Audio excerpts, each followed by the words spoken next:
বন্ধুরা, আরও একটি নতুন ভিডিওতে সবাইকে স্বাগত জানাই। আজকে আমরা এই ভিডিওতে গুরুত্বপূর্ণ 5টি রিজনিং নিয়ে আলোচনা করব, যেগুলি তোমাদের WBP, KP, constable, SSC, GD, RRB, NTPC সব ধরনের পরীক্ষার জন্য কিন্তু খুবই গুরুত্বপূর্ণ হতে চলেছে। আজকে যে সমস্ত প্রশ্নগুলি নিয়ে আলোচনা করব সেগুলি SSC, CHSL, SSC, CGL, WB, PSC এবং ব্যাংকিং পরীক্ষায় কিন্তু এসেছিল এবং খুবই গুরুত্বপূর্ণ এবং সহজ যে রিজনিংগুলো সেগুলো নিয়ে আজকে আমরা আলোচনা করব। প্রথমে আমরা সহজ রিজনিংগুলো নিয়ে আলোচনা করব, এরপরে কিন্তু ধাপে ধাপে কঠিন যে নাম্বারের রিজনিংগুলো আছে সেগুলো নিয়ে আলোচনা করব। তো আজকের যে প্রথম রিজনিংটি রয়েছে, দেখো নাম্বার সিরিজের, এখানে বলেছে প্রশ্নচিহ্নের স্থানে কোন সংখ্যাটি বসবে। তো দেখো প্রথমে কি রয়েছে, এখানে 8, 16, এরপরে দেখো এখানে প্রশ্নচিহ্ন রয়েছে, এরপরে 64 এবং 128 রয়েছে। তো এখানে এই যে প্রশ্নচিহ্নটি রয়েছে, এখানে কোন সংখ্যাটি বসবে। অপশনে দেখো 30, 32, 28 এবং 48। তাহলে চলো আমরা সমাধান করে দেখে নিই কোন সংখ্যাটি এখানে বসবে। খুবই একটি কিন্তু সহজ রিজনিং। তো দেখো এখানে আমাদের প্রথমে রয়েছে কত, 8 রয়েছে, তারপরে রয়েছে কিন্তু 16, অর্থাৎ এখানে কি 8-এর পরে 16 এখানে দ্বিগুণ বৃদ্ধি পেয়েছে এবং তারপরেই কিন্তু প্রশ্নচিহ্ন রয়েছে। এবং তারপরের সংখ্যাটি দেখো 64 এবং তারপরে 128। এবারে এখানে যদি তোমরা লক্ষ্য করো, দেখো 64 এবং 128, এই 64-র দ্বিগুণ সংখ্যা হলো কিন্তু 128।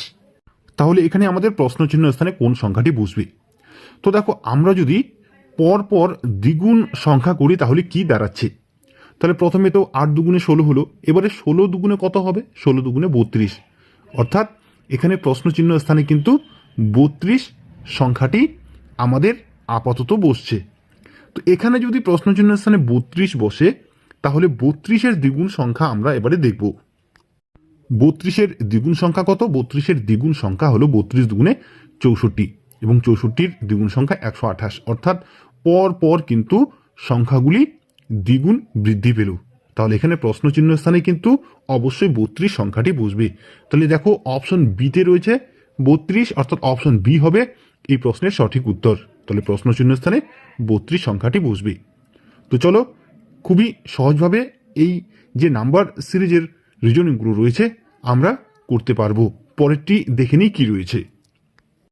এবারে এখানে দেখো সংখ্যাগুলি রয়েছে 23, 28, 34, 41, 49 এবং তারপরে প্রশ্নচিহ্ন রয়েছে। তো এই প্রশ্নচিহ্ন স্থানে কোন সংখ্যাটি বসবে।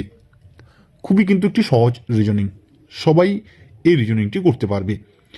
তো এখানে দেখো আমাদের 23-এর পরে 28, তারপরে 34, 41, 49, অর্থাৎ এখানে বৃদ্ধি পেয়েছে। এবং এখানে কিভাবে বৃদ্ধি পেয়েছে, দেখো 23 তারপরে 28 রয়েছে, অর্থাৎ এখানে বৃদ্ধি পেয়েছে 5। এবং তারপরে দেখো 28-এর পরে রয়েছে 34, এখানে কত বৃদ্ধি পেয়েছে, এখানে বৃদ্ধি পেয়েছে 6, ঠিক আছে। এবং তারপরে 34 থেকে 41 কত বৃদ্ধি পেয়েছে, 7 বৃদ্ধি পেয়েছে। তারপরে 41 থেকে 49 আমাদের 8 বৃদ্ধি পেয়েছে। তো এখানে দেখো লক্ষ্য করো, প্রথমে 5, তারপরে 6, তারপরে 7, তারপরে 8 বৃদ্ধি পেয়েছে। তাহলে এখানে কত বৃদ্ধি পাবে, অবশ্যই 9 বৃদ্ধি পাবে। তাহলে প্রথমে 5, তারপরে 6, তারপরে 7, তারপরে 8 বৃদ্ধি পেয়েছে, এবারে 9 বৃদ্ধি পাবে। তাহলে 49-এর সাথে আমরা যদি 9 যোগ করি তাহলে কত হবে, 49 এবং 9 যোগ করলে হবে 58। তাহলে কোন অপশনে 58 রয়েছে, অপশন ডিতে 58 রয়েছে, অর্থাৎ অপশন ডি হবে এই প্রশ্নের সঠিক উত্তর। তাহলে খুব সহজে কিন্তু আমরা এগুলো করতে পারবো। চলো এরপরে কি রয়েছে দেখে নিই। এবারে এখানে প্রশ্নচিহ্ন স্থানে কোন সংখ্যাটি বসবে। কি সংখ্যাগুলি রয়েছে, দেখো এখানে 11, 13, 17, 19, 23, 25, তারপরে প্রশ্নচিহ্ন রয়েছে, এখানে কোন সংখ্যাটি বসবে। তো এখানে সংখ্যাগুলি কিভাবে বৃদ্ধি পেয়েছে। তো দেখো প্রথমে 11 রয়েছে, তারপরে 13, তো এখানে কত বৃদ্ধি পেয়েছে, এখানে আমাদের 2 বৃদ্ধি পেয়েছে।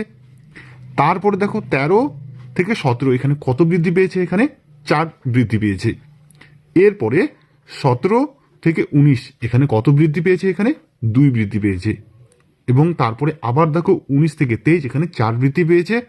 এবং এরপরে 23 থেকে 25, এখানে 2 বৃদ্ধি পেয়েছে।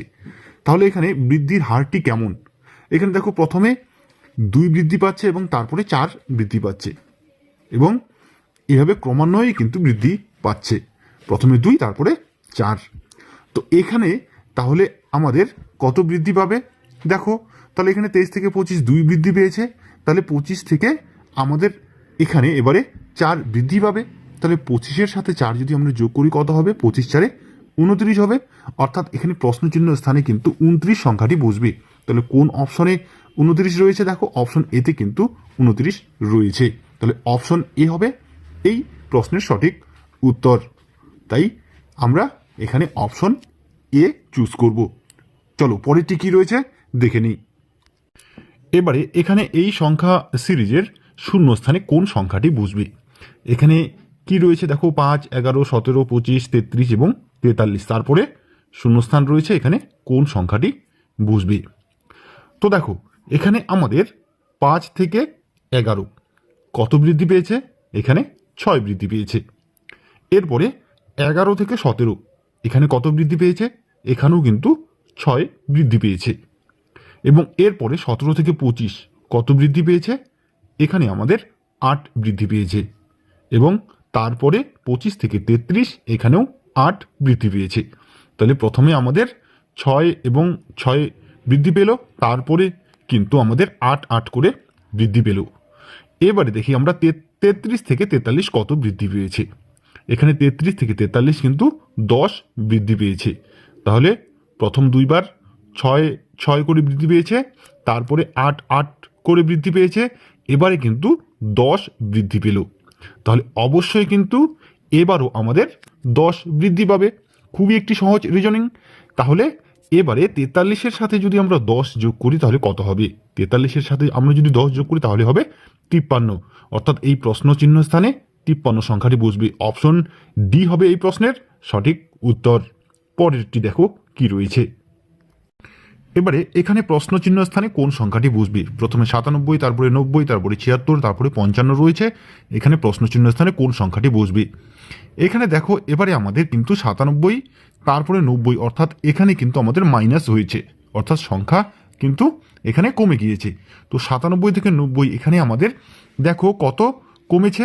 এখানে আমাদের কিন্তু 7 কমেছে। এবারে তারপরে দেখো 90 থেকে 76 হয়েছে, এখানে কত কমেছে? এখানে 90 থেকে 76 এখানে কিন্তু আমাদের 14 কমেছে।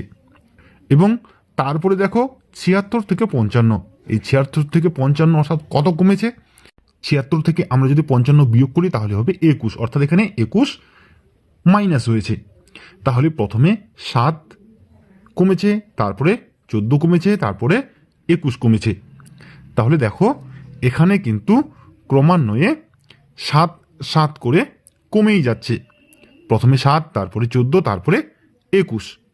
অর্থাৎ এখানে যদি আমরা 7-এর ঘরে নামতা পড়ি তাহলে প্রথমে 7, তারপরে 7 দুগুণে 14, তারপরে 3 7 21। তাহলে এবারে আমাদের এখানে কত হ্রাস পাবি? তাহলে এখানে নিশ্চয়ই আমাদের কিন্তু তাহলে 4 সাথে কত হবে? 28 হবে। তাহলে এখানে 55 থেকে কিন্তু 28 এখানে কি হবে? হ্রাস পাবে। তাহলে 55 থেকে যদি আমরা 28 হ্রাস করি তাহলে কত হবে? 55 থেকে 28 যদি আমরা বাদ দিই তাহলে হবে 27, অর্থাৎ অপশন বি হবে সঠিক উত্তর। এখানে প্রশ্নচিহ্ন স্থানে 27 সংখ্যাটি বসবে। তাহলে বন্ধুরা, আজকে আমরা গুরুত্বপূর্ণ 5টি রিজনিং নিয়ে আলোচনা করলাম। আশা করি ভিডিওটি তোমাদের উপকারে আসবে। যদি ভালো লাগে অবশ্যই লাইক, কমেন্ট ও শেয়ার করবে। আজকে এ পর্যন্তই, ধন্যবাদ।